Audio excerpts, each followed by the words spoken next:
स्वागत है आप सभी का मेरे यूट्यूब चैनल ज्योग्राफी बाय सीमा में। आज का हमारा टॉपिक है भारतीय जलवायु।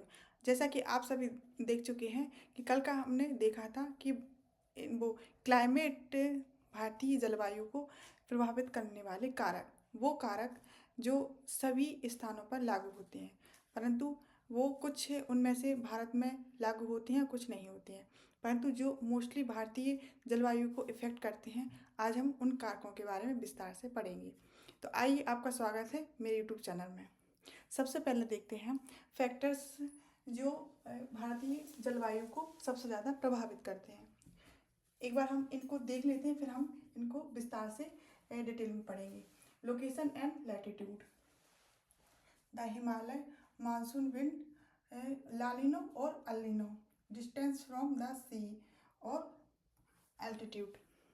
ये सभी जो फैक्टर हैं वो भारतीय जलवायु को सबसे ज़्यादा प्रभावित करते हैं। जैसे कि लोकेशन एंड लैटिट्यूड, इनकी जो स्थिति है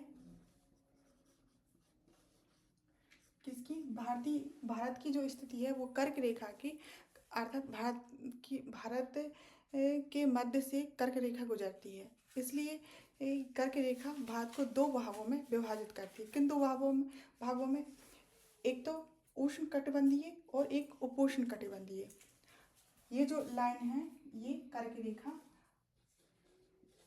भारत को दो भागों में विभाजित करती है। इसका जो उत्तरी क्षेत्र है वो उपोष्ण कटिबंधीय क्षेत्र में आता है और इसका जो दक्षिणी क्षेत्र है वो उष्ण कटिबंधीय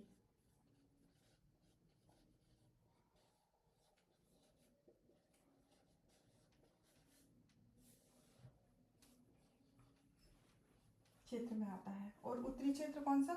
उपोष्ण कटिबंधीय।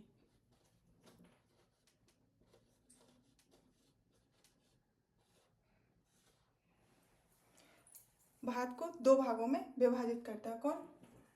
कर्क रेखा के उत्तरी भाग मोस्टली यहाँ पर ठंडा क्षेत्र है और यहाँ पर जो कर्क रेखा के दक्षिणी क्षेत्र है वो मोस्टली जो गर्म क्षेत्र है।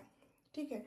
और इसके अलावा यहाँ पर बर्फबारी भी होती है और यहाँ पर 12 महीने यानी कि एक साल भर यहाँ पर जो तापमान है वो कुछ हद तक सम रहता है, यानी कि ज़्यादा ना तो कम होता है और ना ज़्यादा बढ़ता है।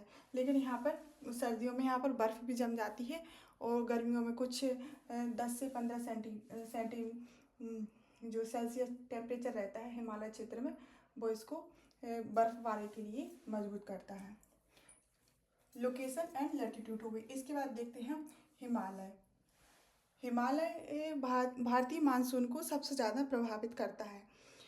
जो हिमालय है, जो साइबेरिया की ठंडी हवाएं, हिमालय इसको रोक के रखता है, जिससे यहाँ पर जो हमारे उत्तरी भारत में है बर्फ़ नहीं जम पाती। और ये यहाँ पर जो उत्तरी क्षेत्र है, जैसे गंगा का मैदान है, पंजाब से लेके हरियाणा, दिल्ली और ये बिहार, यहाँ पर बर्फ़ जमने से रोकती है। कौन सी? हिमालय की स्थिति। यानी कि यदि ये हिमालय नहीं होता तो यहाँ जो साइबेरिया की ठंडी और जो उत्तरी ध्रुव से ठंडी हवाएं हैं वो यहाँ भी बर्फ़ जमा देती। तो ये हमारे जो है ना हिमालय बहुत ही महत्वपूर्ण है। किसके लिए? हमारे क्लाइमेट यानी कि जलवायु की ये विशेष स्थान रखता है हिमालय। इसके बाद आती है मानसून विंड यानी जो दक्षिण पश्चिम मानसून और उत्तर पूर्व मानसून है, ये हमें हमारे भारतीय जलवायु काफ़ी प्रभावित करती है। क्यों? क्योंकि जो मानसून जलवायु है ये कुछ ही देशों या कुछ ही क्षेत्रों में विश्व में पाई जाती है।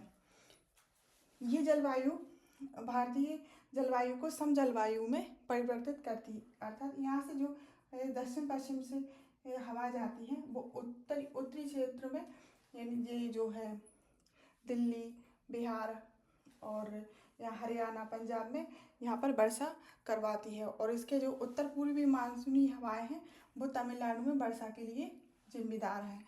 इसलिए मानसूनी हवाएं हैं वो भी एक महत्वपूर्ण स्थान रखती हैं भारतीय जलवायु में। इसके बाद आती है अल नीनो और ला नीनो।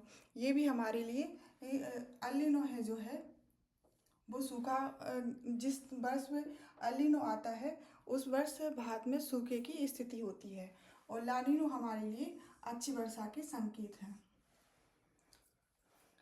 5वें नंबर पे आता है डिस्टेंस फ्रॉम द सी, यानी जो भारत है दक्षिणी भारत 3 ओर से पानी से घिरा हुआ है, यानी समुद्र से घिरा हुआ है। जो समुद्र से एरिया या जो प्रदेश समुद्र से घिरे हुए होते हैं वहाँ पर सम जलवायु पाई जाती है। ना तो वहाँ ज़्यादा गर्मी पड़ती है और ना ज़्यादा सर्दी पड़ती है, और वर्षा भी अच्छी मात्रा में होती है। तो यहाँ का मौसम एक जैसा रहता है, यानी सम जलवायु पाई जाती है। और यहाँ से जो क्लाउड यानी जो वेपोरेशन होता है वो हमारे अंदर की जो क्षेत्र हैं यहाँ पर वर्षा के लिए महत्वपूर्ण स्थान रखते हैं। कौन सी? ये जो हवा जाती है कहाँ से? समुद्र से। तो ये भी हमारी डिस्टेंस फ्रॉम द सी एक महत्वपूर्ण कारक है। इसके बाद आती है अल्टीट्यूड, यानी कि जो ऊंचाई जो रहती है हमारे भारत में। एक तो विश्व की सबसे ऊंची चोटी हिमालय से वो जो क्या है माउंट एवरेस्ट, वो भी यहीं पर स्थित है। और सबसे ज़्यादा जो पानी यानी वर्षा होती है वो चिरापुंजी यानी भिन्नताओं का देश है। ये क्यों है? क्योंकि यहाँ पर ऊंचे स्थान भी है और वन भी पाए जाते हैं, और यहाँ पर जो है मैदानी इलाका भी होता है। यानी कि जो हिमालय ऊंचे स्थान जो रहते हैं वो नीचे स्थानों की तुलना में अधिक ठंडे होते हैं।